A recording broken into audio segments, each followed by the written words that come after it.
नमस्कार दोस्तों, हम अपने YouTube चैनल में PGDCA कोर्स जो कि ग्रेजुएशन के बाद होता है, इसकी क्लासेस की रेगुलर वीडियोस अपलोड करते आ रहे हैं जो कि प्रतिदिन 12 बजे दिन में प्रतिदिन 12 बजे रेगुलर वीडियोस अपलोड होती हैं।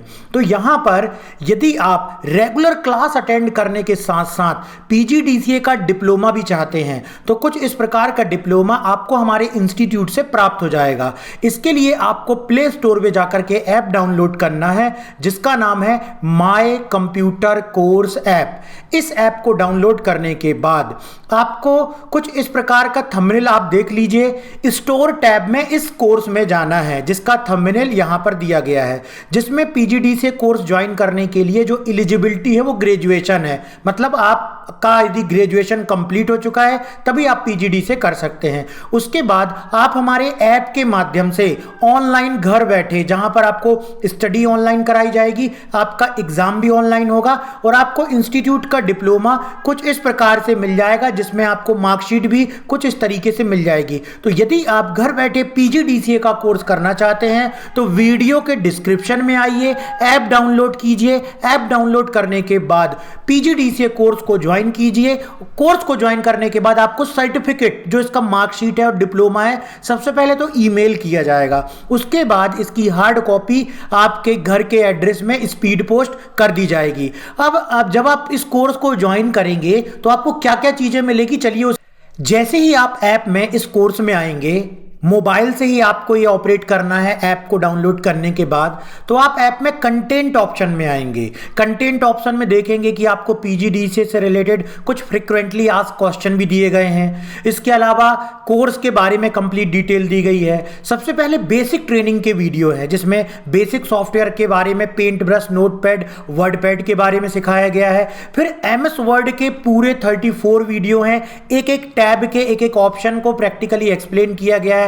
फिर MS एक्सेल के पूरे वीडियो मिलेंगे आपको जो कि टोटल प्रैक्टिकल वीडियो हैं। फिर आपको टोटल पावर पॉइंट के प्रैक्टिकल वीडियो मिलेंगे। इसके बाद अब आप यहां पर जब आप बेसिक ट्रेनिंग ले लेते हैं, क्योंकि जो भी PGDCA कर रहा होता है उसको अगर बिल्कुल उसने स्टार्टिंग से शुरुआत की हुई है और उसने कंप्यूटर का भी कहीं भी कोई भी कोर्स किया हुआ नहीं है तो उसको बिल्कुल बेसिक से सीखना है। Paint brush, notepad, word, excel, power point. उसके बाद इसके फर्स्ट सेमेस्टर में जो सब्जेक्ट है fundamental of computer, PC package, MS access, fundamental of multimedia, इसके किस प्रकार का कंटेंट है उसके लिए देख सकते हैं आप पूरे वीडियो, थ्योरी वाले यहां पर वीडियो मिल जाएंगे।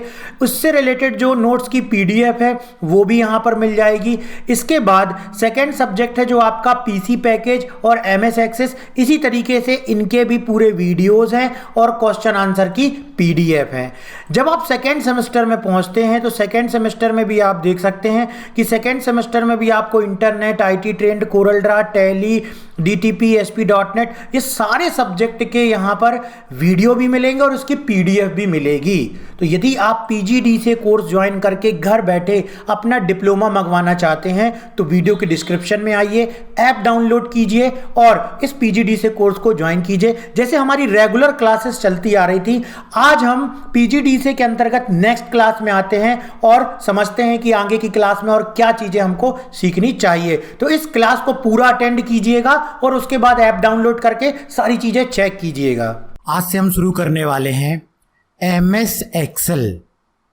MS वर्ड कंप्लीट हो चुका है। MS वर्ड के अंतर्गत हम डॉक्यूमेंट बनाते थे और MS एक्सेल के अंतर्गत हम वर्कशीट तैयार करेंगे। उस वर्कशीट में रो और कॉलम इस प्रकार के होते हैं। जैसे ये MS एक्सेल को ओपन किया जाता है, 2013 वर्जन की स्क्रीन कुछ इस प्रकार से दिखलाई देती है। MS एक्सेल को ओपन करने के लिए आपको सिंपल, यदि विंडो 10 इस्तेमाल कर रहे हैं तो यहाँ पर टाइप करना है एक्सेल, तो जो भी उसका लेटेस्ट वर्जन होगा वो इस प्रकार से उसका आइकॉन यहाँ पर आ जाएगा और जैसे ही आप उसे क्लिक करेंगे तो MS एक्सेल सॉफ्टवेयर की जो विंडो है वो कुछ इस प्रकार से ओपन हो जाएगी। लेफ्ट साइड में जो भी रिसेंटली आपने डॉक्यूमेंट बनाए हुए हैं, ओपन किए हुए हैं, उनकी लिस्ट दिखलाई देती है जिससे आप उस पर क्लिक करके डायरेक्टली उन्हें ओपन कर सकते हैं। राइट साइड में आप यहाँ पर MS एक्सेल में बिल्कुल वर्ड की तरह, जैसे वर्ड में भी हमको टेम्पलेट बनाने की सुविधा थी कि टेम्पलेट का इस्तेमाल करके और हम अपने डॉक्यूमेंट को तुरंत डिज़ाइन कर सकते थे, हमको पूरा फ्रॉम द स्क्रैच डॉक्यूमेंट को बनाने की ज़रूरत नहीं थी। उसी प्रकार से एक्सेल भी सुविधा दे रहा है। बहुत सारे अलग अलग प्रकार के यहाँ पर आपको टेम्पलेट बने हुए मिल रहे हैं और यदि इंटरनेट कनेक्ट होगा तो आपको और भी टेम्पलेट मिलेंगे। इन टेम्पलेट को सेलेक्ट करके डायरेक्टली आप इस पर टेक्स्ट को चेंज करके और इनका इस्तेमाल कर सकते हो। बाकी इसमें सभी डिज़ाइन बनी हुई हैं, तो ये कहलाते हैं प्री डिफाइंड डिज़ाइन, या इसे हम बोल सकते हैं टेम्पलेट। तो MS एक्सेल में टेम्पलेट का इस्तेमाल किया जाता है बने हुए डिज़ाइन को इस्तेमाल करके अपने अनुसार किसी भी प्रकार के एक्सेल में वर्कशीट को तैयार करने के लिए। ठीक है, MS एक्सेल हमको सुविधा दे देता है बने हुए एक्सेल वर्कशीट की, उसका हम इस्तेमाल करते हैं, उसको रीयूज़ करते हैं और अपने अनुसार उसे जैसा बनाना चाहें वैसा बना सकते हैं। अभी हम सीखेंगे ब्लैंक डॉक वर्कबुक में जाकर के और कैसे इसका इस्तेमाल किया जाता है। तो यहाँ पर हम सिंपल क्लिक करते हैं वर्कबुक में, ब्लैंक वर्कबुक में। जैसे MS वर्ड में जिस पर हम वर्क कर रहे होते हैं उसे बोलते हैं डॉक्यूमेंट, वैसे MS एक्सेल में जिस पर हम वर्क कर रहे होते हैं उसे बोलते हैं वर्कबुक। और जैसे ही हम इस पर क्लिक करते हैं इस प्रकार की विंडो हमारे सामने स्क्रीन पर आ जाती है। वर्कबुक कई वर्कशीट का कलेक्शन होती है। वर्कबुक कई वर्कशीट का कलेक्शन होती है। जैसे हम किसी वर्कबुक को सिलेक्ट करते हैं उसका नाम ऊपर दिखलाई देने लगता है, बुक 1 लिखा हुआ है। क्या लिखा हुआ है यहाँ पर? बुक 1। जब हम इसे सेव करेंगे तो ये वर्कबुक के नाम से सेव हो जाता है और बुक 1 बाय डिफ़ॉल्ट नेम होता है, आप इसका नाम चेंज भी कर सकते हो। उसके अलावा एक्सेल की वर्कबुक के अंदर वर्कशीट होती है। जैसे यहाँ पर है शीट 1, इस पर आप क्लिक करोगे तो शीट 2 आ गई, इस पर क्लिक करोगे शीट 3 आ गई, इस पर क्लिक करोगे शीट 4 आ गई। इस प्रकार से हम 2013 वर्जन में 256 वर्कशीट ऐड कर सकते हैं एक वर्कबुक के अंदर। तो यहाँ पर ये कहलाती है वर्कशीट, जहाँ पर कि हम अपने जो भी डॉक्यूमेंट है या जो भी हमको तैयार करना है मैटर वर्कशीट के अंतर्गत उसे हम बना सकते हैं। ये वर्कशीट 1 है, वर्कशीट 2 है, वर्कशीट 3, वर्कशीट 4, ऐसे करके वर्कशीट आगे बढ़ती जाएगी। तो workbook is a collection of worksheet. Workbook is a collection of worksheet, और वर्कशीट में ही हम कार्य करते हैं जैसा कि इसका नाम है वर्कशीट। वर्कशीट डिवाइड होती है कॉलम और से रो में। वर्कशीट डिवाइड होती है कॉलम और रो में, जो कि आप यहां पर देख पा रहे हो। MS एक्सेल में ये जो वर्कशीट दी होती है इसके अंतर्गत हम किस प्रकार की चीज़ें बनाते हैं, इसका इस्तेमाल किया जाता है MS एक्सेल का ऑफिस से संबंधित डॉक्यूमेंट दस्तावेज को बनाने के लिए। जैसे किसी एम्प्लॉय की लिस्ट बनाना है, स्कूल में स्टूडेंट की लिस्ट बनाना है, आइटम की लिस्ट बनाना है, अकाउंटिंग से संबंधित कोई कार्य करना है, जहां पर हमको लिस्ट तैयार करनी होती है, जहां पर हमको एक डेटाबेस तैयार करना होता है, उसके लिए एक्सेल का इस्तेमाल किया जाता है। एक्सेल में जो भी डेटा एंट्री होती है वो वर्कशीट के अंदर होती है। एक्सेल में जो भी डेटा एंट्री होती है, जो भी हम वर्क करते हैं वो किसके अंदर करते हैं? वर्कशीट के अंदर करते हैं। और वर्कशीट डिवाइड होती है कॉलम और से रो में। कॉलम का नाम ए से लेकर के देखिए इस प्रकार से होता है, ABCD इस प्रकार से होता है, और रो का नाम 1 2 3 4 5 इस प्रकार से होता है। यदि आप देखना चाहते हैं कि एक वर्कशीट के अंदर कितनी टोटल कॉलम है और कितने रो हैं, तो यहाँ पर क्लिक कीजिए। ये देखिए यहाँ पर आपको गिनती आ जा रही है कितने रो कितने कॉलम है। ये देखो हमने क्लिक किया, 10,48,576 रो हैं और 16,384 कॉलम है MS एक्सेल 2013 वर्जन में। कई वर्जन में इसके पहले वाले वर्जन में कम थी और आगे वाले वर्जन में ये संख्या और भी ज़्यादा हो सकती है। तो इसको कहते हैं कॉलम और इसको कहते हैं रो। MS एक्सेल में कॉलम का नाम ABCD इस प्रकार होता है और रो का नाम 1 2 3 इस प्रकार से दिया गया होता है। उसके अलावा कॉलम और रो के इंटरसेक्शन को सेल बोलते हैं। जो भी हम डेटा एंट्री करते हैं MS एक्सेल में वो इसी सेल में हम करते हैं, ये कहलाता है आपका सेल। जो भी हमको डेटा एंट्री करना है, मान लीजिए हमको एक एम्प्लॉय का डेटा मेंटेन करना है, नेम और एम्प्लॉय का डेजिग्नेशन, और उसी प्रकार से हमने यहाँ पर दे दिया। ठीक है, यहाँ पर हमने दे दिया एम्प्लॉय का डेजिग्नेशन, उसके बाद हमने दे दी उसकी सैलरी। तो ये जो डेटा एंट्री की जा रही है वो किस में की जाती है डेटा एंट्री? ये डेटा एंट्री की जाती है आपका एक्सेल में, एक्सेल के अंतर्गत सेल में। ठीक है, ये हमने डेटा एंट्री की, ये हमने इस प्रकार से सैलरी दे दी। ये देखिए, तो जो भी डेटा एंट्री आप करेंगे वो डेटा एंट्री आपकी कहाँ पर होती है? सेल में होती है। तो ये कहलाता है आपका सेल। सेल कैसे बनते हैं? सेल बनते हैं कॉलम और रो के इंटरसेक्शन से। सेल बनते हैं कॉलम और रो के इंटरसेक्शन से, ये कहलाता है सेल। हर एक सेल का यूनिक एड्रेस होता है जिसका इस्तेमाल आगे चल के कैलकुलेशन में, अकाउंटिंग में किया जाता है। जैसे ये एक सेल है, इसका यूनिक एड्रेस क्या है? B7।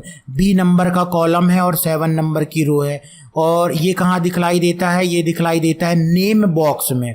कहाँ पर दिखलाई दे रहा है ये? नेम बॉक्स में। तो इसे बोलते हैं आपका कॉलम और रो का जो इंटरसेक्शन है सेल, और सेल की संख्या दिखलाई देती है नेम बॉक्स में।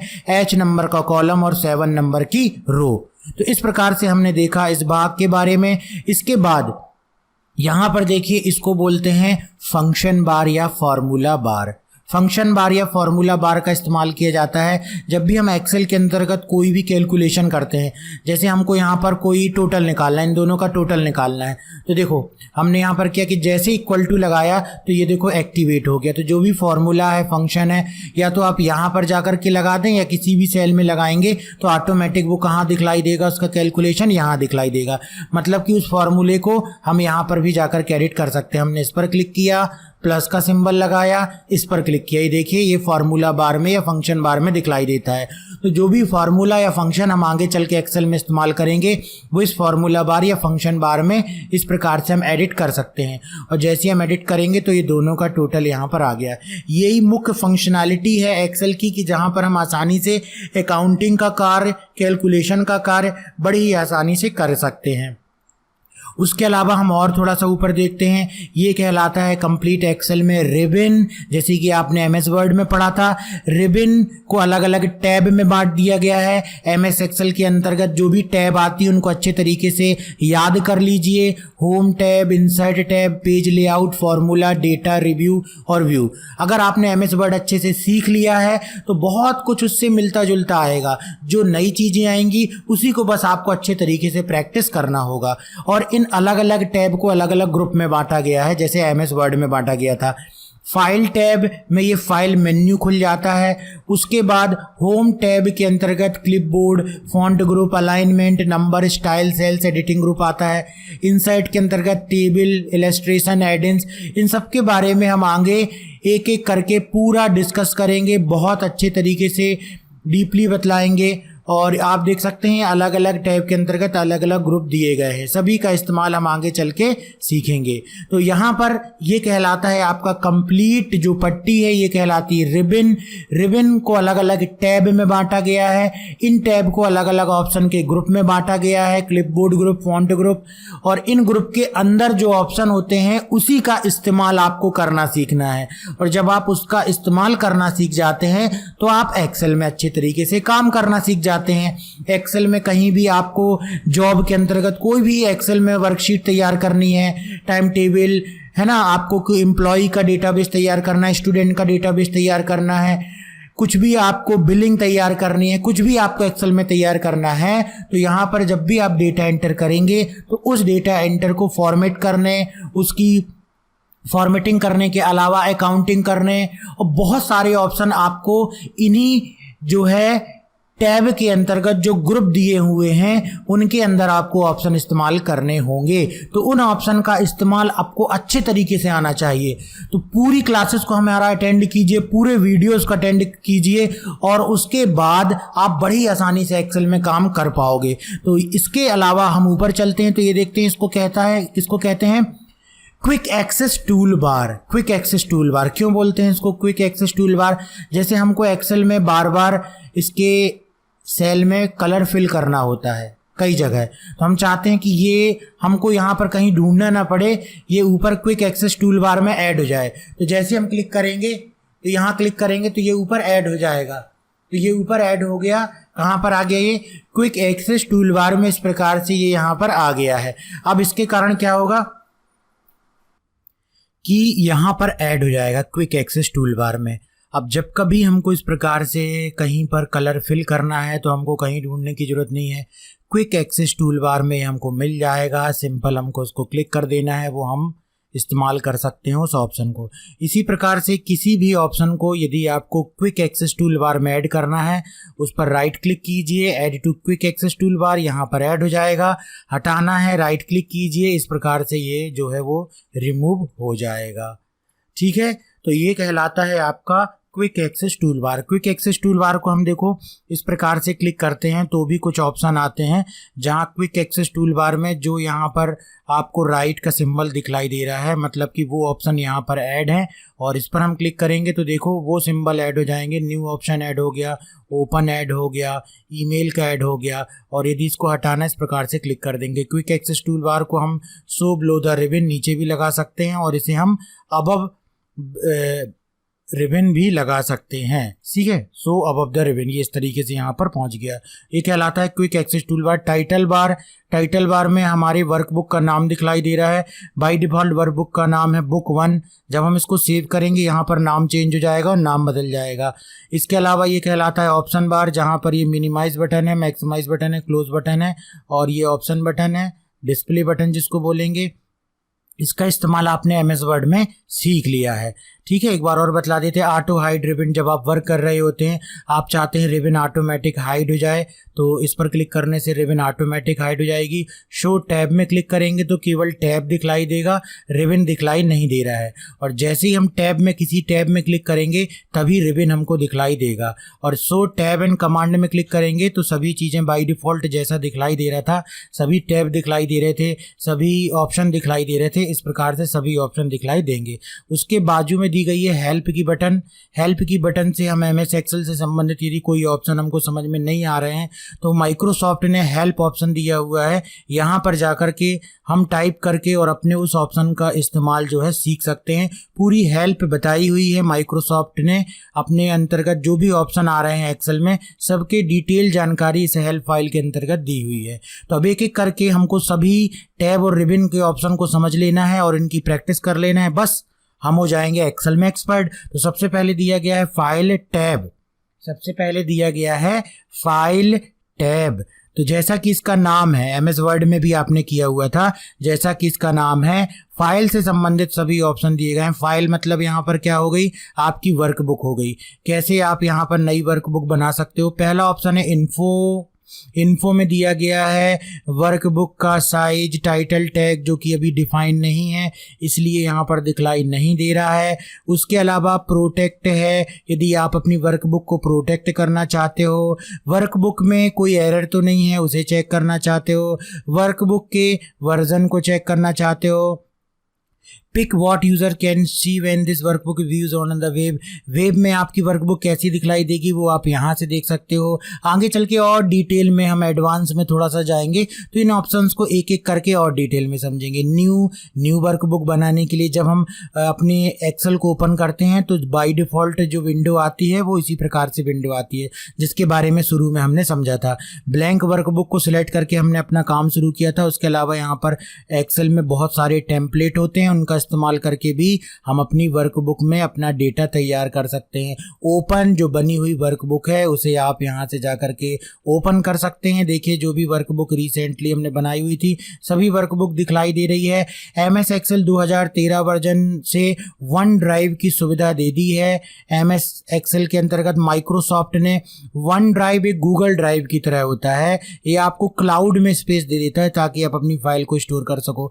आपके कंप्यूटर में कोई फाइल सेव हो, यदि उसे ओपन करना चाहते हो तो कंप्यूटर में जाकर के ब्राउज करके और हार्ड डिस्क ड्राइव में कहाँ पर आपकी फाइल है उसे सिलेक्ट कर सकते हो। सेव ऑप्शन के द्वारा हम फाइल को सेव कर सकते हैं। कहाँ पर सेव करना है फाइल को वो सिलेक्ट कर लीजिए। सेव एज के द्वारा फाइल को किसी दूसरे नाम से सेव कर सकते हो। इसके बारे में हमने वर्ड में सीखा हुआ था। बाकी बहुत ही सिंपल है, यदि हमने एक बार नाम दे दिया इसको सेव करके बुक 1 और कोई भी हमने इस पर चेंजेस किए और हम चाहते हैं कि अब चेंजेस करने के बाद बुक 1 में वो डेटा सेव ना हो, दूसरी फाइल में वो डेटा सेव हो जाए, तो उसके लिए किसका इस्तेमाल किया जाता है, उसके लिए सेव एज ऑप्शन का इस्तेमाल किया जाता है।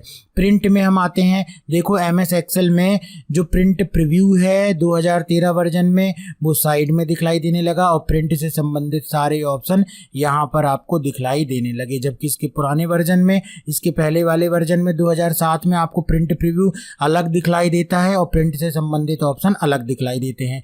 प्रिंट पर क्लिक करने से सीधे प्रिंट हो जाएगा। जो भी आपने बनाया हुआ है वर्कशीट के अंतर्गत, जैसे हमने इतना डेटा बनाया हुआ था, इस पेज की कितनी कॉपी चाहिए वो आप यहाँ से सेलेक्ट कर लीजिए। मान लीजिए 4 हमने सेलेक्ट कर लिया तो 4 इसका प्रिंट निकलेगा इसी पेज का। यहाँ से प्रिंटर का नाम सेलेक्ट कर लेते हैं। प्रिंटर का नाम तभी यहाँ पर दिखलाई देगा जब हमने प्रिंटर को अपने कंप्यूटर पर इंस्टॉल किया हुआ है, उसका ड्राइवर इंस्टॉल किया है और वो हमारे कंप्यूटर या लैपटॉप से कनेक्टेड है, तभी उसका नाम दिखलाई देगा और वो यहाँ पर ऑनलाइन दिखलाई देगा। तो प्रिंटर का नाम सेलेक्ट कर लीजिए। अब जैसा कि आपको मालूम है कि यहाँ पर अलग अलग वर्कशीट होती हैं, शीट 1, शीट 2, शीट 3। तो आप किस वर्कशीट का प्रिंट निकालना चाहते हैं वो यहाँ पर सिलेक्टेड है, print active sheet. Print active sheet, क्या जो शीट एक्टिव है उसका आप प्रिंट निकालना चाहते हो, जो कि यहाँ पर दिखलाई दे रही है। प्रिंट एंटायर वर्कबुक का मतलब हो गया जितनी भी वर्कशीट थी वो सभी का प्रिंट एक एक करके निकलेगा। इसके बाद प्रिंट सिलेक्शन। प्रिंट सिलेक्शन में हम जैसे ही जाएंगे तो जो चीज़ सिलेक्टेड होगी केवल उसका प्रिंट निकलेगा। तो बाय डिफ़ॉल्ट क्या सिलेक्ट रहता है, प्रिंट एक्टिव शीट, जो कि ज़्यादातर लोग जो वर्कशीट में काम कर रहे होते हैं उसी का प्रिंट निकालते हैं। वर्ड की तरह ही आपको कौन से पेज का प्रिंट निकालना है वो टाइप कर दीजिए। हमको 1 से लेकर के और 3 तक के पेज का प्रिंट निकालना है। एमएस एक्सेल में भी जब आप वर्कशीट में काम करोगे तो ऑटोमेटिक यहाँ पर नए पेज में डेटा एंट्री होती जाएगी और नए पेज में डेटा आते जाएगा। तो आपका जो डेटा है वो आपका डेटा कितने पेज में आ रहा है, आपको कौन सा पेज का प्रिंट निकालना है वो आप यहाँ से सेलेक्ट कर सकते हो। प्रिंट 1 साइड, आपका प्रिंटर जो है वो 1 साइड वाला प्रिंटर है। कई प्रिंटर ऐसे होते हैं, डुप्लेक्सर प्रिंटर बोलते हैं, जिसमें दोनों साइड प्रिंट होता है। तो आप print on both side select कर देंगे तो ऑटोमेटिक फर्स्ट पेज का मैटर पेज के पहले भाग में आ जाएगा और ऑटोमेटिक पेज के दूसरे भाग में वर्कशीट में तैयार किया गया दूसरे पेज का मैटर ऑटोमेटिक प्रिंट हो जाएगा जब आप प्रिंट ऑन बोथ साइड जो है वो सिलेक्ट कर लेंगे। कोलेटेड ऑप्शन में क्या होता है, यदि नंबर ऑफ कॉपीज़ ज़्यादा हैं, जैसे 4 कॉपीज़ हैं और यहाँ पर वर्कशीट भी आपकी जो पेज है वो कई पेजेस हैं, अब कोलेटेड आपने सेलेक्ट किया तो यहाँ पर ऑटोमेटिक क्या होगा, सेट बन के निकलेगा। मान लीजिए आपकी जो वर्कशीट है वो 3 पेज में तैयार हो रही है, जो भी आपने बनाया 3 पेज हैं उसके, ठीक है, और उसकी 4 कॉपी आपने निकाल दी। तो हर एक पेज की कितनी कॉपी निकलने वाली है, हर एक पेज की 4 कॉपी निकलने वाली है। हर एक पेज की 4 कॉपी निकलने वाली है। तो कैसे निकलेगी हर एक पेज की 4 कॉपी, 1 2 3, चूँकि 3 पेज है मान लीजिए, है ना, 3 पेज है मान लीजिए, और ज़्यादा भी हो सकता है, मान लीजिए 5 पेज हैं तो 1 2 3 4 5 एक सेट बन के निकल गया, 1 2 3 4 5 दूसरा सेट बन के निकल गया। ऐसे कितने सेट बन के निकलेंगे, 4 सेट बन के निकलेंगे। कब, जब हम कोलेटेड ऑप्शन को सेलेक्ट करेंगे। इसी प्रकार से दिया गया है आपका अनकोलेटेड। अनकोलेटेड में क्या होगा, हमने 5 पेज बोला था कि मान लीजिए 5 पेज हैं तो 1 1 करके जो 1 नंबर का पेज है उसके 5 पेज निकलेंगे, फिर 2 नंबर पेज के 5 पेज निकलेंगे, 3 नंबर पेज के 5 पेज निकलेंगे। ऐसे ही जो है सभी पेजेस के टोटल 5 पेजेस के टोटल कितनी कॉपी निकलेंगी, 4 कॉपियां निकलेंगी, ठीक है ना। तो ये कहलाता है आपका अनकोलेटेड। यहाँ पर बाय डिफ़ॉल्ट कोलेटेड सिलेक्टेड रहता है। जब ऐसी सिचुएशन आती है, जब आपको ऐसी ज़रूरत हो, तब आपको इस ऑप्शन के बारे में मालूम होना चाहिए। पोर्ट्रेट ओरिएंटेशन, पोर्ट्रेट में देखिए इस तरीके का ही पेज जो भी हमने बनाया हुआ है पेज में प्रिंट निकलेगा। अगर हमने सेलेक्ट कर दिया लैंडस्केप तो अब हमारे पेज में जो है वो इस प्रकार से प्रिंट निकलेगा। प्रिंटर में हमको उसी प्रकार का पेज लगाना है, लेकिन एक्सेल ने उसको किस प्रकार से प्रिंट निकालने के लिए भी बना लिया है, लैंडस्केप में निकालेगा। तो जैसी रिक्वायरमेंट है हमने बाय डिफ़ॉल्ट फिर से पोर्ट्रेट कर दिया। पेपर की साइज क्या रखना है, पेपर की प्रिंटर में लगी हुई साइज को हम यहाँ से सेलेक्ट करते हैं, जो कि ज़्यादातर होती है A4। इससे क्या होता है कि जो भी प्रीव्यू है उसमें आप स्पष्ट देख पाओगे कि आपका मैटर कितना आ रहा है, कितना मार्जिन छूट रहा है, सही दिख रहा है कि नहीं दिख रहा है। अगर आपने यहाँ साइज गलत सेलेक्ट की हुई है और प्रिंटर में गलत साइज लगा हुआ है तो बिल्कुल अलग तरीके से प्रिंट भी आपको दिख सकता है निकलने के बाद। इसलिए जिस साइज का प्रिंटर में पेपर लगा हुआ है उसी साइज को यहाँ से सिलेक्ट करें तो सबसे बेस्ट रहेगा। इसके बाद है नॉर्मल मार्जिन। यहाँ पर देखो जैसे वर्ड में भी आपने सीखा हुआ था, अभी यहाँ पर कैसी मार्जिन दिखलाई दे रही है, ये नॉर्मल मार्जिन सेलेक्टेड है। इसका मतलब टॉप में मार्जिन 0.75 इंच है। ये इन्वर्टेड कॉमा जो लगा हुआ डबल कोटेशन ये इंच का निशान है। और वाइड कर देंगे तो चारों तरफ 1-1 इंच की साइज हो जाएगी। नैरो कर देंगे तो साइज सब जगह इस प्रकार से हो जाएगी जो कि यहाँ पर दी हुई है। तो आपको मार्जिन की साइज क्या रखनी है वो आप यहाँ से सिलेक्ट कर सकते हो। जितनी साइज छूट जाएगी उस साइज के छूटने के बाद जो भी आप बनाएंगे वो प्रिंटर में प्रिंट होकर के निकलेगा, या प्रीव्यू आप देखेंगे तो उतना भाग छूटा हुआ दिखलाई देगा, उस पर मैटर नहीं आएगा, वो कहलाता है आपका मार्जिन। नैरो कर देंगे तो देखो ये और यहाँ पर से स्टार्ट हो रहा है। प्रिंट निकालते समय आपको print sheet at their actual size by default select रहता है नो स्केलिंग। मतलब जो भी वर्कशीट का मैटर है वो बिना कोई जूम हुए बिना कोई स्केल हुए प्रिंट निकल जाए, या आप चाहते हो fit sheet on one page, जो भी आपने बनाया हुआ है मैटर है ना, अगर वो एक वर्कशीट से ज़्यादा जा रहा है और आप चाह रहे हो कि नहीं हमको ठीक है थोड़ा सा ही ज़्यादा जा रहा है, 2 ही रो दूसरे पेज में जा रही है और हम चाहते हैं कि दूसरे पेज में जो जा रही है 2 रो वो एक ही पेज में सेट हो जाए और प्रिंट निकल जाए, तो इस ऑप्शन को हम सेलेक्ट करेंगे fit sheet on one page. Fit sheet on one page है ना, एक ही पेज में प्रिंट निकलेगा। लेकिन यदि 3-4 पेज का मैटर आपने तैयार किया हुआ है और एक शीट में प्रिंट निकालेंगे तो कई बार वो बहुत ही छोटा दिखलाई देगा, आपको प्रिंटिंग में समझ में नहीं आएगा। इसलिए हम अपनी रिक्वायरमेंट के अनुसार ऐसा करते हैं fit all column on one page. मान लीजिए कॉलम जा रहे हैं बाहर, दूसरे पेज में जा रहा है पहली वर्कशीट का कॉलम, और आप चाहते हो कि नहीं जो भी कॉलम है वो एक ही वर्कशीट में प्रिंट हो जाए। कई बार ऐसी ज़रूरत पड़ेगी आपको प्रिंट निकालते समय, आप स्कूल का कोई डॉक्यूमेंट बना रहे हैं, आप कोई ऑफिस का डॉक्यूमेंट बना रहे हैं, कई जगह एक्सेल में बहुत काम होता है हर ऑफिस में। इसलिए बेहतर होगा कि आज आप सीखने के दौरान डेटा एंट्री करके एक्सेल में हर प्रकार से इन ऑप्शन की प्रैक्टिस कर लेंगे तो आपको आगे चल के कभी भी दिक्कत नहीं जाएगी, क्योंकि एक्सेल हर जगह इस्तेमाल होता है। Fit all column on one page, fit all rows on one page, ये भी इसी प्रकार से है। अगर कॉलम एक पेज से बाहर जा रहे हैं और हम चाहते हैं कि उस पेज में ही प्रिंट हो जाए तो फिट ऑल कॉलम पर सेलेक्ट करेंगे और प्रिंट निकालेंगे।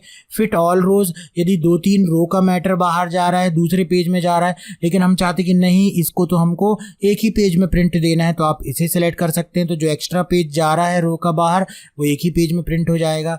उसके बाद हम सिंपल क्लिक कर देते हैं प्रिंट ऑप्शन पर तो प्रिंटिंग होने लगती है। तो ये कहलाता है हमारा प्रिंट ऑप्शन। शेयर ऑप्शन जो कि 2013 वर्जन में ही ऐड है, यहाँ से हम अपने डॉक्यूमेंट को किसी को भी ईमेल कर सकते हैं और सेव टू क्लाउड माइक्रोसॉफ्ट के अंतर्गत जो स्पेस माइक्रोसॉफ्ट दे रहा है, वन ड्राइव नाम की सुविधा दे रहा है, वहाँ पर हम अपनी फाइल को सेव कर सकते हैं। फ़ायदा ये होता है कि इस फाइल को हम फिर कहीं भी एक्सेस कर पाएंगे, वर्ल्ड वाइड हम किसी भी जगह जाएंगे और हमारी फाइल यदि इसके क्लाउड स्टोरेज में सेव है माइक्रोसॉफ्ट के तो वहाँ पर से हम उसको एक्सेस कर पाएंगे। तो बड़ी आसानी से ये चीज़ हो जाएगा। इसके बाद दिया गया है यहाँ पर नेक्स्ट ऑप्शन, अगला ऑप्शन दिया गया है एक्सपोर्ट।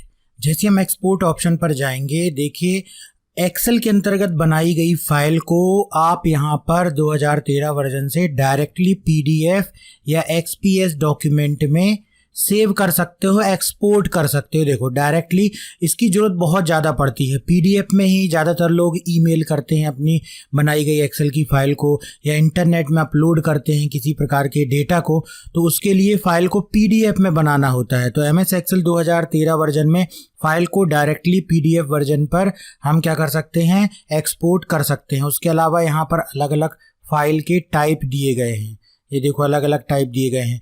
इसमें एक टाइप है जिसकी ज़रूरत सबसे ज़्यादा पड़ती है, CSV टाइप। ये भी आप याद रखिएगा कि कई जगह आपको जैसे कई SMS भेजने वाली वेबसाइट होती हैं जहाँ से डायरेक्टली एक्सेल के नंबर में, बहुत सारे नंबर में डायरेक्टली SMS भेजे जा सकते हैं, वहाँ पर CSV फाइल जो है वो अपलोड करनी होती है। तो जो भी एक्सेल में आपने बनाया हुआ है यदि उसे CSV फाइल में कन्वर्ट करना है तो यहाँ से CSV फाइल वाला ऑप्शन हम सेलेक्ट कर सकते हैं। तो यहाँ से हम अपनी फाइल को डिफरेंट फॉर्मेट में सेव कर सकते हैं। सिंपल इसको सेलेक्ट करके और यहाँ पर जाकर के क्लिक कर देना है सेव एज में और फाइल का नाम दे देना है। तो देखिए इसका एक्सटेंशन CSV, मतलब ये हमारी फाइल CSV के रूप में सेव हो जाएगी। उसके बाद क्लोज का है जिससे हमारी जो वर्कबुक है वो क्लोज हो जाएगी। ठीक है, इसके बाद हम चलते हैं, ये था पूरा फाइल टैब के बारे में। इसके बाद आते हैं होम टैब। देखिए होम टैब में कॉमनली वही ऑप्शन दिए गए हैं जिसको कि आपने इस्तेमाल किया हुआ है MS वर्ड में, लेकिन MS वर्ड के अलावा यहाँ पर कुछ चीज़ें डिफरेंट हैं जो कि इसमें है लेकिन आपके MS वर्ड में भी वो उस तरीके से वर्क नहीं कर रही थी। चलिए तो स्पीड से समझते हैं हम इन सभी ऑप्शन का यूज़ किस तरीके से MS एक्सेल में ये सारे ऑप्शन वर्क करते हैं। तो यहाँ पर पहला ऑप्शन दिया गया है कट, जिसकी शॉर्टकट की है Ctrl+X। कई जगह हमको किसी प्रकार के डेटा को कट करके दूसरी जगह ले जाने की जरूरत पड़ती है तो हम इसको सेलेक्ट करेंगे। हमारा ये टेक्स्ट कट हो गया, हम यहाँ पर रखेंगे, सिंपल हम पेस्ट में क्लिक कर देंगे। देखिए वो टेक्स्ट वहाँ से कट हो गया, यहाँ पर पेस्ट हो गया। अब देखिए डिफरेंट यहाँ पर क्या है, केवल एक बार एक्सेल के डेटा को, जो भी सेल में डेटा है उसको कट किया जा सकता है और उसको दूसरी बार पेस्ट किया जा सकता है। ये हमने इसको कट किया, कर्सर यहाँ रखा, पेस्ट कर दिया। लेकिन MS वर्ड में क्या होता था, एक बार किसी टेक्स्ट को सिलेक्ट कर लो, उसे कट कर लो, उसे आप जितनी बार चाहो पेस्ट कर सकते हो। लेकिन इसमें क्या होता है, केवल एक बार सिलेक्ट होता है, सिलेक्ट होने के बाद उसका कट कर सकते हो, उसके बाद आप पेस्ट कर सकते हो। देखिए दोबारा ये डीएक्टिवेट हो जाता है। इसी प्रकार से अगला ऑप्शन दिया गया है, यहाँ पर आप देख सकते हो कॉपी। तो कॉपी के लिए क्या करना है, इसको हमने सेलेक्ट किया, सेलेक्ट करने के बाद हमने कॉपी पर क्लिक किया, इसके बाद इस पर क्लिक किया, पेस्ट कर दिया। कॉपी में बस ये है कि आप जितने बार चाहो पेस्ट कर सकते हो, लेकिन तब तक जब तक जो सोर्स टेक्स्ट है वो क्या है, इस तरीके से हाईलाइटेड रहे, इस तरीके से सिलेक्टेड रहे। अगर ये इसका सिलेक्शन हट जाता है तो देखिए फिर भी आप पेस्ट नहीं कर सकते हो। तो ये था कट, कॉपी और उसके बाद दिया गया यहाँ पर फॉर्मेट प्रिंटर। फॉर्मेट प्रिंटर का क्या यूज़ होता है समझ लेते हैं। फॉर्मेट प्रिंटर में यहाँ पर आप देख सकते हो कि अलग प्रकार का, अगर आपने कोई भी चीज़ इस तरीके से तैयार की हुई है और उसी प्रकार की डिज़ाइन आप देना चाहते हो अपने वर्क बुक के अंतर्गत दूसरे किसी जगह पर, तो उसके लिए आप क्या कर सकते हो। चलिए तो क्लिपबोर्ड ग्रुप के अंतर्गत अब हम समझते हैं फॉर्मेट पेंटर ऑप्शन का यूज़। फॉर्मेट पेंटर, मान लीजिए आप कुछ इस प्रकार से वर्कशीट में तैयार कर रहे हैं और आपने डेटा एंट्री करने के बाद इसको कुछ इस प्रकार से फॉर्मेट कर दिया है। ये इस तरीके से आपने उसकी फॉर्मेटिंग कर दी है और फॉर्मेटिंग में आपने पूरा टाइम दिया, अच्छे तरीके से फॉर्मेटिंग कर दी। अब इसी प्रकार का फिल कलर, इसी प्रकार से जो इसमें बॉर्डर दी हुई है, सेम इसी प्रकार की आप एक और डेटा तैयार करना चाहते हैं तो उसके लिए डेटा एंट्री करने के बाद आप यहाँ पर मान लीजिए हम इसी तरीके से इस पूरी फॉर्मेटिंग को लेकर के आना चाहते हैं तो हमको क्या करना होगा, इसे सेलेक्ट करना है, फॉर्मेट पेंटर पर क्लिक करना है और जहाँ पर भी इस फॉर्मेटिंग को अप्लाई करना है उसको इस तरीके से चला देना है।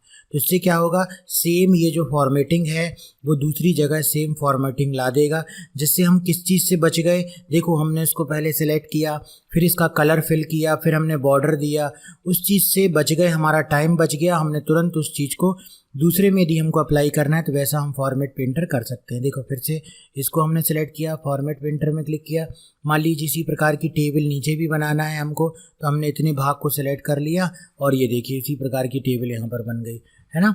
ये टेबल की साइज़ आप कम ज़्यादा भी कर सकते हो। हमने इसको सेलेक्ट कर लिया, फॉर्मेट पेंटर में क्लिक कर दिया। मान लीजिए हमको बड़ी टेबल बनानी थी, देखो बड़ी टेबल बन जाएगी। तो फॉर्मेट पेंटर क्या करता है, ये देखिए यहाँ पर दिया भी गया है फॉर्मेट पेंटर में, like the look of a particular selection you can apply that look to other content in the document। Document में अदर कंटेंट पर आप सेम कोई फॉर्मेटिंग को अप्लाई कर सकते हो फॉर्मेट प्रिंटर से। इसके अलावा हर किसी ऑप्शन के ग्रुप के अंतर्गत जो कि आपको टैब के अंतर्गत मिलेंगे, उसके अंतर्गत आपको एक ये आइकॉन मिलेगा, इसको बोलते हैं dialogue box launcher.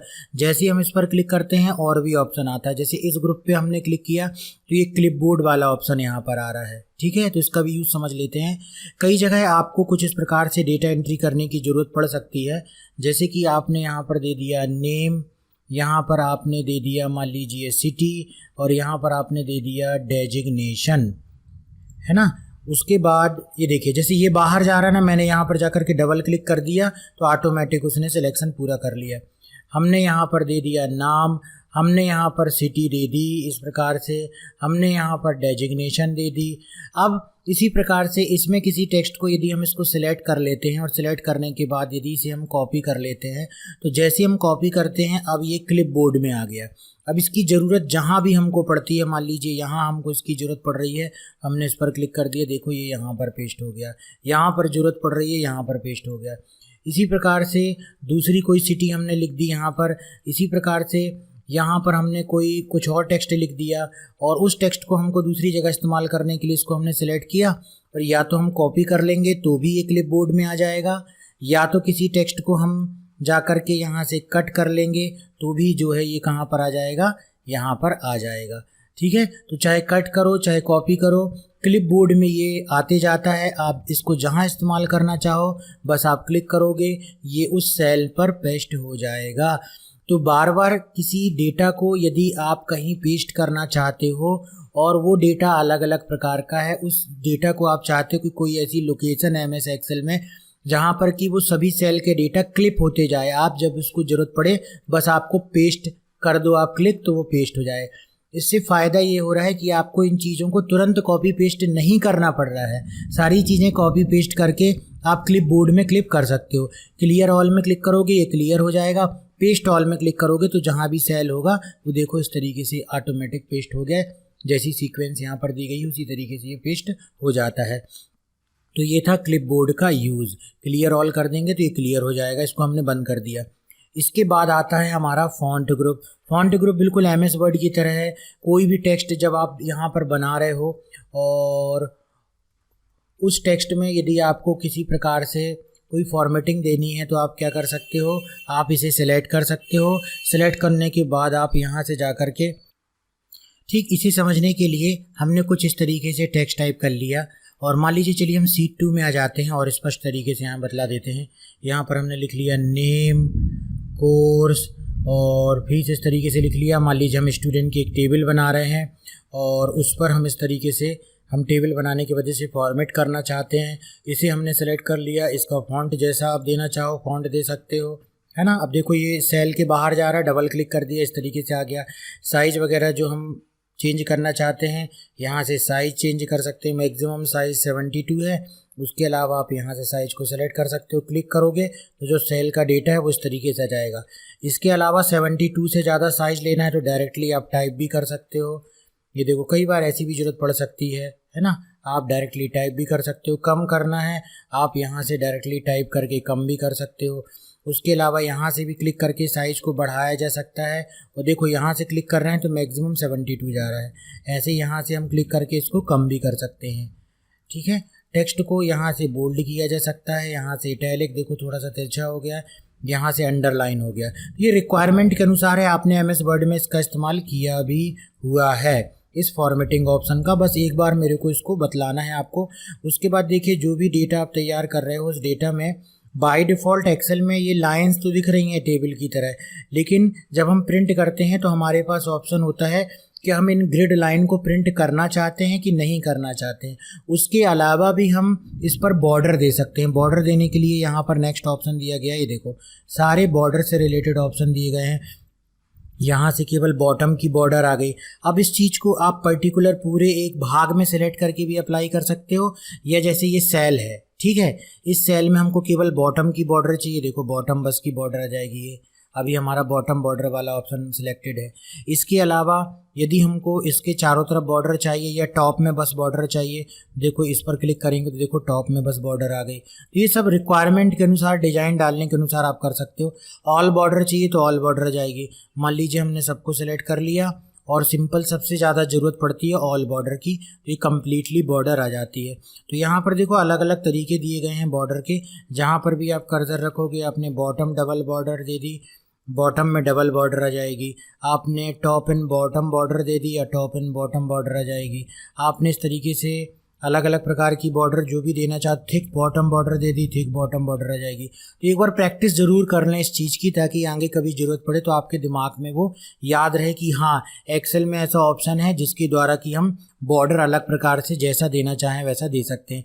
Draw border option में जाएंगे तो इस तरीके से हम बॉर्डर को क्या कर सकते हैं, ड्रॉ कर सकते हैं। देखिए बॉर्डर को हम क्या कर सकते हैं, ड्रॉ भी कर सकते हैं अपनी सुविधानुसार। डायरेक्ट हमको सेलेक्ट नहीं करना, तो ये पेंसिल जैसे बन जाएगा और हम जैसी बॉर्डर देना चाहें वैसी बॉर्डर दे सकते हैं। देखिए जैसी भी बॉर्डर हम देना चाहें वैसी बॉर्डर यहाँ पर लगा सकते हैं।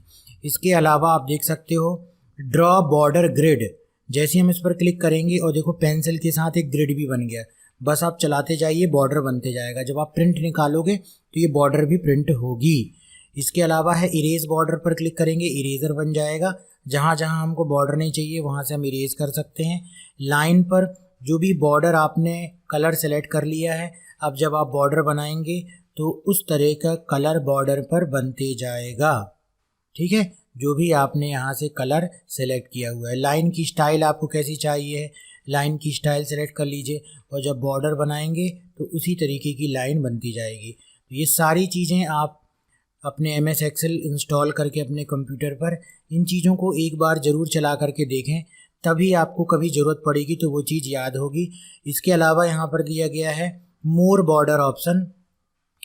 तो मोर बॉर्डर ऑप्शन जैसे हम क्लिक करते हैं तो ये डायलॉग बॉक्स भी खुल जाता है, जिसमें लगभग उसी तरीके से कलर देने का ऑप्शन दिया गया है, स्टाइल दिया गया है, प्रीसेट स्टाइल दिया गया है। बॉर्डर की सेल को सेलेक्ट कर दो, इस पर क्लिक कर दो, वहाँ पर बॉर्डर अप्लाई हो जाएगी, जिसकी ज़रूरत कम पड़ती है क्योंकि हम यहीं से डायरेक्टली बॉर्डर का इस्तेमाल कर लेते हैं। तो ये क्या था आपका बॉर्डर, इसके बारे में तो आपने देख ही लिया है। जब हमको कहीं किसी कलर फिल करना होता है किसी सेल में तो इस तरीके से हम सेलेक्ट करके कलर फिल कर सकते हैं। किसी टेक्स्ट में कलर देना होता है तो यहाँ से जा कर के हम टेक्स्ट का कलर भी, जो भी कलर देना है वो टेक्स्ट का कलर दे सकते हैं। तो ये था आपका फॉन्ट ग्रुप। फॉन्ट ग्रुप के बाद हम आते हैं अलाइनमेंट ग्रुप में। अलाइनमेंट ग्रुप में आप देख सकते हैं अलग अलग ऑप्शन दिए गए हैं। इसको समझने के लिए हमने अपने इस सेल को थोड़ा सा इस तरीके से कर लिया ताकि हमको अलाइनमेंट स्पष्ट रूप से समझ में आए। इसको हमने सेल को सेलेक्ट किया, देखो अलाइनमेंट हमने कर दिया टॉप अलाइन, तो हमारे इस सेल में हमारा डेटा टॉप में अलाइन हो गया।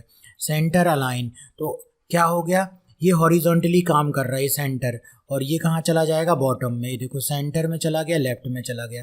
इसी प्रकार से आपको यदि हॉरिजॉन्टली करना है, ये किस तरीके से अलाइन हो रहा है, वर्टिकली। हॉरिजॉन्टली यदि आपको अलाइन करना है, ये लेफ्ट अलाइन है, ये सेंटर अलाइन हो गया, ये राइट अलाइन हो गया। कई बार आपको बिल्कुल बीच में करना है तो अब आप समझ गए होंगे कि आपको कहाँ पर करना है, यहाँ पर करना है, इसको भी करना है, या हमने दोनों को सेलेक्ट कर लिया, इसको सेलेक्ट कर लिया, इसको सेलेक्ट कर लिया, टेक्स्ट हमारा बिल्कुल बीच में आ चुका है। इसके अलावा यहाँ पर आते हैं इस ऑप्शन पर, देखो यहाँ पर किसी टेक्स्ट को आप अलग अलग प्रकार से दिखा सकते हो। एंगल काउंटर क्लॉकवाइज, देखो कुछ इस तरीके से दिखाई देने लगेगा, है ना, एंगल क्लॉकवाइज में ऐसा दिखाई देने लगेगा। अब ये रिक्वायरमेंट के अनुसार है, देखो ऐसा तो हम करेंगे नहीं कहीं पर भी कि यूज़र जिसको हम प्रिंट दे रहे हैं, जिसके लिए बना रहे हैं, हमने ऐसी डिज़ाइन डाल दी कि उसको समझ में ही नहीं आ रहा है, तो ऐसा तो हम कहीं करेंगे नहीं। लेकिन कहीं रिक्वायरमेंट है यदि कि हमको सेल में जो कंटेंट लिखना है वो बहुत कम जगह में है, तो हेडिंग को हमको इस तरीके से डालना है, तब उसके लिए हम इस ऑप्शन का इस्तेमाल कर सकते हैं। रोटेट टेक्स्ट अप में देखो इस तरीके से दिख गया। आपने कई बार देखा होगा स्कूल वगैरह में आपको वर्कशीट बनानी होगी और कुछ ऐसा टेक्स्ट देना होगा, एप्लीकेशन नंबर लिखना है आपको, और एप्लीकेशन नंबर तो 1 2 3 4 5 6 इस प्रकार से सिंपल आता है, लेकिन जो उसकी हेडिंग है एप्लीकेशन नंबर, तो एप्लीकेशन नंबर को आप इस तरीके से दे सकते हैं। और उसके लिए क्या सिलेक्ट कर लेंगे, rotate text up, rotate text down में इस तरीके से ही आ जाएगा। तो ये भी रिक्वायरमेंट के अनुसार है। फिर इस पर हम क्लिक करेंगे तो देखो डायलॉग बॉक्स आ जाएगा। ये डायलॉग बॉक्स में भी उसी तरीके के ऑप्शन दिए गए हैं। तो आगे चल के इन डायलॉग बॉक्स को भी हम डिटेल में आपको समझाएंगे। अभी जो ये सामने ऑप्शन दिखलाई दे रहे हैं इस पर हम वर्क कर रहे हैं, और एक बार हम पूरे क्लास में केवल डायलॉग बॉक्स के अंतर्गत ऑप्शन जो दिए होते हैं उसको भी डिटेल में समझा देंगे। तो ये दिया गया था जहाँ से हम अपने टेक्स्ट का ओरिएंटेशन डिसाइड कर सकते हैं। रोटेट योर टेक्स्ट डायगोनली और vertically, this is a great way to label narrow column. ये देखो इसने बता भी दिया ना कि नैरो कॉलम में यदि किसी टेक्स्ट को देना है तो उसके लिए ये बहुत अच्छा ऑप्शन है। उसके बाद दिया गया है इंडेंट, यदि किसी टेक्स्ट में आपको इंडेंटेशन देना है, यदि किसी टेक्स्ट में आपको इंडेंटेशन देना है, हमने दे दिया यहाँ पर नेम, कोर्स, और फिर से हमने लिख दिया यहाँ पर फीस, ठीक है। और यहाँ पर हमको क्या देना है, इंडेंटेशन देना है। तो कैसे देंगे, हमने इसको सेलेक्ट किया और देखो इसकी साइज़ भी बड़ी कर दें ताकि स्पष्ट समझ में आए। और ये रहा इंडेंटेशन, ये देखो क्या हो रहा है, यहाँ पर स्पेस छूट रही है। इंडेंटेशन बिल्कुल इस तरीके से जैसा आपने MS वर्ड में पैराग्राफ डायलॉग बॉक्स समझते समय इंडेंटेशन को समझा था, ये वही चीज़ है। ये देखो इंडेंटेशन बढ़ रहा है और यहाँ से क्लिक कर रहे हैं तो इंडेंटेशन कम हो रहा है। तो इस तरीके से ये हम इंडेंटेशन दे रहे हैं, इस पर भी हम इंडेंटेशन दे सकते हैं। लेकिन मान लीजिए यहाँ पर आकर के हम स्पेस देते हैं, ये देखो स्पेस देते हैं, तो दोनों में क्या डिफरेंस है, दोनों में डिफरेंस आपको यहाँ दिखलाई देगा। यहाँ पर देखो कोई स्पेस दिखलाई नहीं दे रहा है क्योंकि यहाँ पर इंडेंटेशन दिया गया है, और इस पर क्लिक करोगे तो स्पेस काउंट होगा। मतलब यहाँ पर जो आपने स्पेस दिया है, जब हम इस सेल के अंतर्गत दिए गए डेटा का इस्तेमाल कहीं काउंटिंग वगैरह के लिए करेंगे तो इसमें स्पेस भी काउंट होगा। लेकिन इंडेंटेशन एक ऐसा फीचर है जिसमें स्पेस भी आ जाता है और स्पेस आगे चल के कैलकुलेशन में काउंट भी नहीं होगा। ये देखो काउंट भी नहीं होगा, लेकिन स्पेस दिया था तो स्पेस आ गया। तो अगर आपको अलाइनमेंट देना है इंडेंटेशन के अंतर्गत तो आप इस तरीके से अलाइन कर सकते हो अपने टेक्स्ट को इंडेंटेशन ऑप्शन के द्वारा भी। ये देखो decrease indent, increase indent option के द्वारा हम क्या कर सकते हैं, इंडेंट कर सकते हैं। तो ये था हमारा अलाइनमेंट के अंतर्गत इंक्रीज और डिक्रीज इंडेंट। उसके बाद दिया गया है wrap text option. Wrap text option को समझ लेते हैं। इसके लिए फिर से हम देखिए नई वर्कशीट में चलते हैं और यहाँ पर हमने लिख दिया, मान लीजिए हमको लिखना था एम्प्लॉई और हमको लिखना था नेम, और ये देखो हम आ गए हैं, केवल हमने एक सेल में डेटा लिखा हुआ है लेकिन ये डेटा 2 सेल में जा रहा है। तो एक तरीका तो ये हो गया कि यहाँ पर डबल क्लिक करो तो ये एक ही सेल में आ जाएगा, लेकिन हमको नेम को लिखने के लिए कम ही जगह मिल रही है और हम चाहते हैं जो इसकी हेडिंग है वो नीचे की तरफ आ जाए लेकिन राइट में ना जाए। तो इस सेल को हम सेलेक्ट करेंगे, ये जितनी सेल है जिस पे हम ऐसा करना चाहते हैं उसे हम सेलेक्ट करेंगे और रैप टेक्स्ट ऑप्शन पर क्लिक कर देंगे। तो देखिए इस तरीके से ये आ जाएगा। टेक्स्ट को नीचे लाने के लिए रैप टेक्स्ट ऑप्शन का इस्तेमाल किया जाता है। यहाँ से थोड़ा सा और बड़ा कर देंगे ताकि ये सही तरीके से दिखने लगे। तो टेक्स्ट को नीचे करने के लिए किसका इस्तेमाल किया जाता है, रैप टेक्स्ट का इस्तेमाल किया जाता है। जैसे कि यहाँ पर ये सिंबल भी बना हुआ है, यदि एक में टेक्स्ट नहीं आ रहा है, wrap extra long text into multiple lines so you can see all of it. ये देखो यहाँ पर छुप रहा है, तो जैसे ही हमने रैप टेक्स्ट किया तो ये इस तरीके से दिखलाई देने लगा। बस इसका लगभग यही यूज़ है। उसके बाद है ऑप्शन मर्ज एंड सेंटर। मान लीजिए हमको कहीं पर एक रिज़ल्ट तैयार करना, हम ऊपर हेडिंग देना चाहते हैं अपने इंस्टीट्यूट के नाम को, या हम लिखना चाहते हैं स्टूडेंट रिज़ल्ट इस तरीके से। तो हमने इस सेल को सिलेक्ट कर लिया और सिलेक्ट करने के बाद यहाँ पर देखो अलग अलग ऑप्शन दिए गए हैं। मर्ज एंड सेंटर में हम क्लिक करेंगे तो जो भी मैटर हम लिखने वाले हैं, तो पहले तो इसने इस सेल को पूरा मर्ज कर दिया। देखो हेडिंग देने के लिए, कंप्लीट एक जगह बनाने के लिए पूरे इसको क्या कर दिया, इसने मर्ज कर दिया। अब हम यहाँ पर लिखते हैं सिंपल स्टूडेंट रिजल्ट। तो ये क्या हो रहा है, ये मर्ज हो गया और ये सेंटर पे आ गया, है ना। अब यहाँ से इसकी जो भी साइज़ वगैरह बढ़ानी है, अब साइज़ वगैरह बढ़ा सकते हो, बोल्ड कर दो, यहाँ से इसका कलर दे दो। तो मर्ज and centre, merge and centre से कहीं भी हेडिंग दोगे आप तो वो हेडिंग सेंटर में आ जाएगी और जितनी सेल आपने सेलेक्ट की हुई हैं वो क्या हो जाएंगी, मर्ज हो जाएंगी। उसके बाद दिया गया है मर्ज एक्रॉस ऑप्शन। इसको समझते हैं। देखो इनको समझने के लिए आप क्या कीजिए कि इसको सेलेक्ट करके ऐसे बॉर्डर दे दीजिए, तो आपको स्पष्ट रूप से समझ में आ जाएगा कि आपको जो है ये हमने बॉर्डर दे दी यहाँ पर जा कर के। और अब हम करते हैं यहाँ पर, मान लीजिए हमको कई जगह इस तरीके से सेलेक्ट करके करना है हमको मर्ज एक्रॉस। तो ये देखो केवल जो हेडिंग है, ये सेल है, उस पर मर्ज हो रहा है ये, ठीक है, ये जो सेल है इस पर मर्ज हो रहा है। लेकिन मर्ज एंड सेंटर में क्या कर रहे थे, हम पूरा सेलेक्ट कर रहे थे तो वो पूरा जो रो है वो भी मर्ज हो जा रही थी। लेकिन इसमें क्या मर्ज हो रहा है, केवल एक कंप्लीट रो मर्ज हो रही है, उसके अंदर जो सेल है वो मर्ज हो रहे हैं। तो कई बार ऐसी रिक्वायरमेंट भी आ सकती है। मर्ज सेल करके देखते हैं, हम इसको सेलेक्ट करते हैं और अगला ऑप्शन करते हैं मर्ज सेल। तो ये क्या होता है कि इसमें जो भी चीज़ हम लिखेंगे तो वो क्या होगा, इसने पूरे सेल को मर्ज जरूर कर दिया लेकिन सेंटर में नहीं लाया। और उसके पहले वाले ऑप्शन में क्या कर रहा था, सेंटर में ले आ रहा था। अनमर्ज क्या करता है, अनमर्ज कर देता है। इसको जा करके अनमर्ज कर दीजिए तो ये क्या हो जाएगा, अनमर्ज हो जाएगा। देखो अनमर्ज हो गया, उसमें बॉर्डर नहीं थी इसलिए एक सा कलर का ये दिखलाई दे रहा है। तो मेरे ख्याल से ये 4 ऑप्शन आपको अच्छे तरीके से समझ में आ गए होंगे।